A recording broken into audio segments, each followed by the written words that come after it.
Hello दोस्तों, आपने बहुत से एम्प्लॉयज और वर्कर्स के बारे में बहुत सी कहानियां सुनी होंगी, लेकिन आज मैं आपको एक ऐसे बीपीओ में काम करने वाली एम्प्लॉय के बारे में बताऊंगा जिसने अनेकों फोन कॉल्स अटेंड किए, हजारों लोगों से बात की, लेकिन आखिरी में उसका एक ऐसा सच सामने आया जिसको सुनकर उसके कई दोस्त मेंटली इल हो गए और एक दोस्त को दिल का दौरा भी पड़ गया।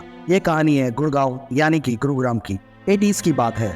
तब ज्यादा डेवलपमेंट नहीं हुई थी, जंगल ज्यादा हुआ करते थे, बल्कि शाम होने के बाद लोग अपने घर के बाहर बहुत कम ही आया करते थे। तो जब दिल्ली डेवलप हो रहा था तो उसी के साथ साथ उसके आसपास की सिटीज भी डेवलप हो रही थी। तो ऐसे ही गुड़गांव भी डेवलप हुआ। वहाँ भी एक सिटी बस गई और लोग बसने लगे, सबकी लाइफ स्टाइल चेंज होने लगी। इसी की वजह से क्राइम भी बढ़ा, रेप, लूटपाट, मर्डर, ये सब भी अपने चरम सीमा पर थे। लेकिन जब 80s में गुड़गांव को बसाया गया तो वहाँ काफी अजीब अजीब सी चीजें होती थी, जैसे कि अगर कहीं खुदाई हो रही हो तो उसके अंदर से पुराने पुराने कंकाल निकल रहे थे। रात को अजीब अजीब आवाज आती थी, लेकिन ये सब होने के बावजूद भी गुड़गांव की आबादी बढ़ ही रही थी। तो फिर ये भी पता किया गया कि आखिर क्या बात है जो कि गुड़गांव में ऐसा सब कुछ होता है। तो पता चला कि जब मुगलों का वक्त था तो उसी वक्त जो लोग लूटपाट और मारकाट करते थे उन्हें वहीं गुड़गांव के इलाके में ही दफना दिया जाता था। तभी वहाँ खुदाई के वक्त बहुत सारे कंकाल मिले। अब तो खैर गुड़गांव काफी डेवलप हो गया है, बहुत सारी आईटीज और एमएनसीज कंपनी आ गई है वहाँ। तो ऐसे ही एक बीपीओ की कंपनी सैफरॉन नाम की वहाँ पर खुली। उसके बहुत से एम्प्लॉयज थे और काफी सारे एम्प्लॉयज गुड़गांव के बाहर के थे जो कि अपने ऑफिस के आसपास ही रूम या फ्लैट लेकर रहते थे। तो 2005 में इसी बीपीओ में एक लड़की काम किया करती थी जिसका नाम था रोज। ये कुछ 26-27 साल की थी। इसे उस बीपीओ में काम करते हुए कुछ 1 साल हो गए थे। वो अपना काम के प्रति काफी पंक्चुअल और सीरियस थी, पूरे मन और लगन के साथ काम किया करती थी। तो उसका काम था कॉल अटेंड करना और उसके जो भी सीनियर थे वो काफी खुश रहते थे उससे, क्योंकि उसका काम काफी अच्छा होता था। उसे एम्प्लॉय ऑफ द मंथ का इनाम भी मिलता था काफी बार। काफी फेमस भी थी वो अपनी कंपनी में। उसके काफी सारे कॉलेज के दोस्त भी थे वहाँ पर। फिर अचानक से एक दिन रोज एक फोन उठाती है, क्योंकि उसका काम ही था कॉल अटेंड करना। वो अपने फोन पे बात करना स्टार्ट कर देती है। वो किसी कस्टमर का फोन था शायद। तो आमतौर पर बीपीओ में किसी कस्टमर से बात करने की ड्यूरेशन 3 से 5 मिनट की होती है, लेकिन उस दिन रोज ने अपने फोन उठाया। इससे उसकी बातचीत करीब 1 घंटे चलती रही। उसकी टीम लीडर भी उसी के आसपास ही थी। उसने उसे इतनी देर बात करते हुए देखा तो उसे लगा कि हो सकता है कस्टमर का मैटर कुछ सीरियस हो। उसे 1 घंटे के बाद रोज का बिहेवियर चेंज हो जाता है। वो गुस्से में आ जाती है और काफी परेशान भी दिखती है।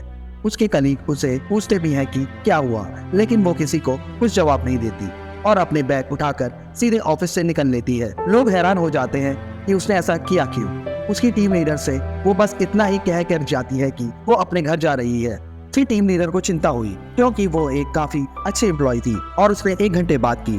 फिर बात करने के बाद ही गुस्सा होकर चली गई, क्योंकि नॉर्मली कोई 1 घंटे बात करता नहीं है किसी भी कस्टमर से। तो टीम लीडर ने उस कॉल का डिटेल निकाला। तो जब टीम लीडर ने देखा तो उसकी हालत खराब हो गई। उसने देखा कि रोज 1 घंटे से फोन पे बात कर रही थी, लेकिन सामने से फोन पे कोई नहीं था। मतलब ये कि किसी का फोन नहीं आया था उसे। वो बस ऐसे ही फोन में लगी हुई थी बात करने में, बिना किसी के फोन आए। उसे ये बड़ा अजीब लगा, लेकिन उसे फिर इस बात को इग्नोर कर दिया। अब अगले दिन रोज ऑफिस ही नहीं आई। ऐसा पहली बार हुआ था, क्योंकि 1 साल में एक बार भी छुट्टी नहीं ली। फिर टीम लीडर ने सोचा कि हो सकता है वो कल परेशान थी, इसी वजह से ना आई हो।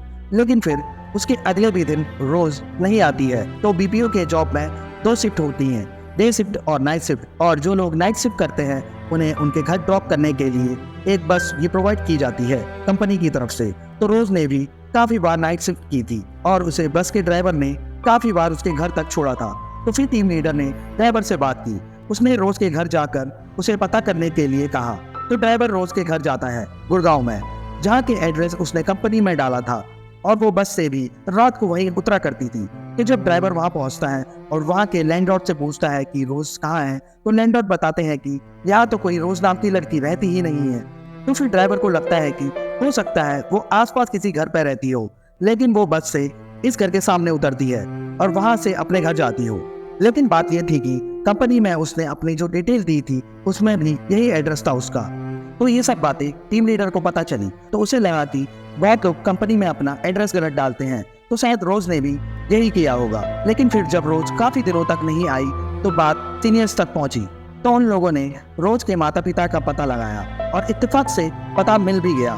फिर उस कंपनी का ही एक एम्प्लॉय रोज की फोटो लेकर निकल पड़ता है उसके माता पिता से मिलने और उसके बारे में पता करने उसके घर। उसके माता पिता गुड़गांव के बाहर कहीं रहते थे। तो जब वो पहुंचता है उनके घर और उन्हें बताता है कि रोज काफी दिनों से ऑफिस नहीं आई, तो उसके माता पिता पूछते हैं कि कितने दिनों से नहीं आ रही थी रोज। तो वो बताता है कि करीब 8 दिनों से। फिर माता पिता पूछते हैं कि वो वहाँ काम कितने दिनों से कर रही है। तो एम्प्लॉय बताते हैं कि करीब 1 साल से। ये सुनकर उसके माता पिता हैरान हो जाते हैं और उस एम्प्लॉय को ऐसी बात बताते हैं जिसे सुनकर उसके पैरों तले जमीन खिसक जाती है। वे उसे बताते हैं कि रोज की मौत आज से करीब 8 साल पहले ही हो चुकी है। ये सुनकर एम्प्लॉय हैरान हो जाता है और उसके माँ बाप भी काफी हैरान थे। तब एम्प्लॉय उन्हें रोज की फोटो दिखाता है। तो एम्प्लॉय की दिखाई गई फोटो और रोज के माँ बाप द्वारा दिखाई गई फोटो सेम ही निकली। इससे एम्प्लॉय को पता चल गया कि उसके माँ बाप सच ही बोल रहे हैं।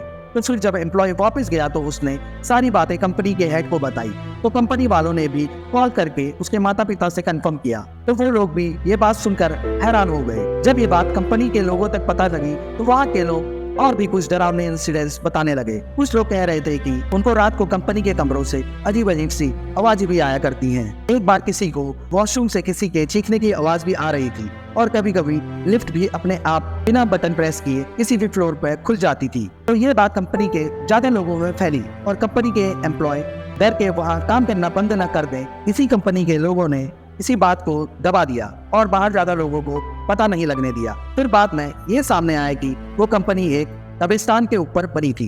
तभी ऐसी चीजें होती थी वहाँ। जब उस कंपनी को बनाने के लिए खुदाई की जा रही थी तो बहुत सारे कंकाल भी मिले थे। इस पर काफी सारी फिल्में और हॉरर सीरीज भी बनी। तो ये थी एक ऐसे भूत की कहानी जिसने मरने के बाद भी काफी पंक्चुअलिटी से काम किया। तो मैं भी आप लोगों से यही कहूंगा कि हमेशा अपने काम को काफी पंक्चुअलिटी के साथ करें और कोशिश करें कि वो काम सबसे अच्छा हो। तो मिलते हैं दोस्तों कल एक नई कहानी के साथ। वीडियो अगर आपको अच्छी लगी हो तो वीडियो को जरूर लाइक करिए, अपने फ्रेंड्स के साथ शेयर करिए। Thank you for watching the video guys. Bye bye.